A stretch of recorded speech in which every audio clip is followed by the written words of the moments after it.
Today, we're going to talk about keeping on, because we know that real effort produces real results. Your input determines your output. One of my favorite quotes is from Zig Ziglar, an awesome man that I have a lot of admiration for because he taught us all how to live very well. Now, something that he said is your input determines your outlook. Your outlook determines your output. Your output determines your future. Let's say that again, okay? Your input determines your outlook. Your outlook determines your output. Your output determines your future. Yeah, chew on that for a minute. But I want us to talk about being a good steward of everything that God has given us. I just got through working out, and I've been trying my best to get out of a really nasty mast cell flare because it holds me back from doing the things that I love to do. So I've been doing my pharmacotherapy, I've been doing my herbal supplement protocol, I've been trying to get the rest, I've been cutting out everything that I can and trying to maintain productivity. But it's very frustrating. And one of the things that I've cut out is exercising. And today I felt a little bit better this afternoon, praise God. And I said, you know what? I'm taking this opportunity. I am exercising. So I am so thankful I was able to exercise, get in a good workout this afternoon because I'm going to be honest, it's been a couple of weeks. So I'm very thankful for that opportunity, and I got a lot out of it. I put a lot in it, and I got a lot out of it. So while I was doing that, I was jumping on the rebounder, and I was praising God. I was like, thank you so much, Lord. This is helping me so much just because it pumps up my adrenaline. It gets the serotonin flowing. It gets everything in a good mood for me to exercise. And so I was thinking about how God gives us so many wonderful blessings in this life. He gives us the relationship with himself, number one, and then he gives us the relationships that we have with our family, with our friends, with our co-workers, with the people behind us in line at Walmart. It doesn't matter. We are in a life of relationships, and God expects us to be a good steward of those relationships. And one relationship that we often overlook is our relationship with our own bodies. Yes, we try to take it for granted. We run it till it's dry. There's no gas in the car. It's not going to keep going. That's the way our bodies are. We run them in the ground. But God wants us to be a good steward of that as well. God gives us our health, and I'm so thankful for the health that I have, and I do try to take care of it with eating the right foods, taking the right supplements, drinking herbal tea, all these different things, and exercising. So all these things are so important, but it just really got me to thinking, what we put in is what we get out. So your input does determine your output. Think about if you eat a bunch of garbage, if you eat bad foods, you eat a lot of processed foods, and you don't put the right stuff in your body's not going to operate at maximum capacity. It's just not going to happen. You can get a little bit out of it for a while, but that's adrenaline. It's not going to sustain you in the long haul. So God gives us wisdom to take care of things. If you take someone for granted, if you don't take care of a relationship and continually put good things into that relationship and nurture the relationship to where it grows, it's going to shrivel up and die. You're not going to have a great relationship for long. So again, your input determines your output. One thing that I want you to think about in this is being a good steward. Part of being a good steward is knowing, being aware. So, for example, being aware of if you're married or if you're in a relationship with a significant other, be aware of that person's needs, how your interactions affect them.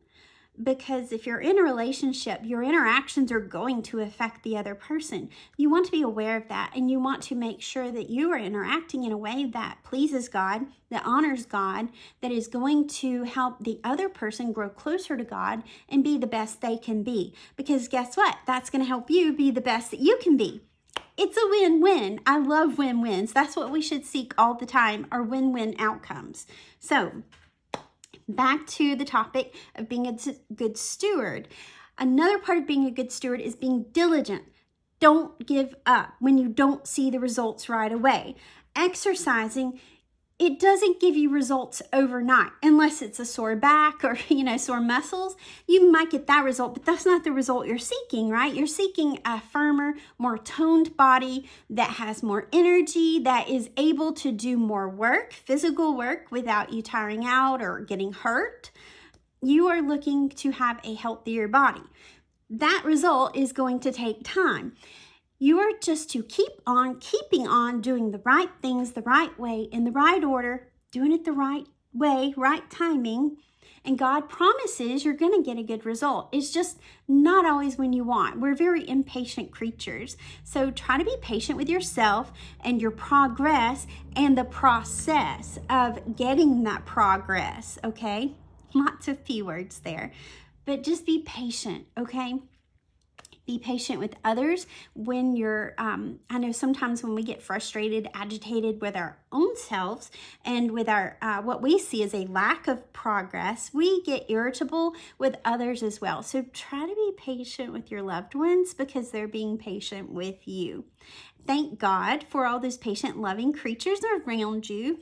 Thank God for every opportunity He gives you, that He puts your way for you to be a good steward, because every blessing is from God, and every blessing calls for you to do something. It calls for you to be a good steward, to be aware of how to take care of something, and it calls you to be diligent in taking care of it. So make sure you're doing your part.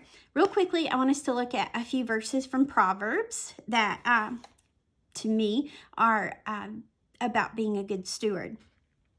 Let's look at Proverbs 13, verse 4. The soul of the sluggard desireth and hath nothing, but the soul of the diligent shall be made fat. So everyone desires the good stuff. Okay, we all want the goods, but the only way to get the goods is to not be a sluggard. Sluggard means lazy. Don't be lazy. Be willing to do the work. Put in the work. Do what it takes to get the goods. That's what God calls us to do. So don't think you're going to shortcut it and get the goods any other way, because it's not truly going to be a good result that's going to last. All right, I want us to look at Proverbs 28:19. It says, he that tilleth his land shall have plenty of bread.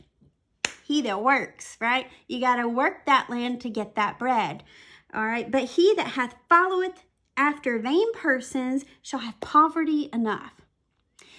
We don't want poverty. We want productivity. We want progress in the process. So the only way to get that is put in the goods, okay? Put in the goods to get out the goods.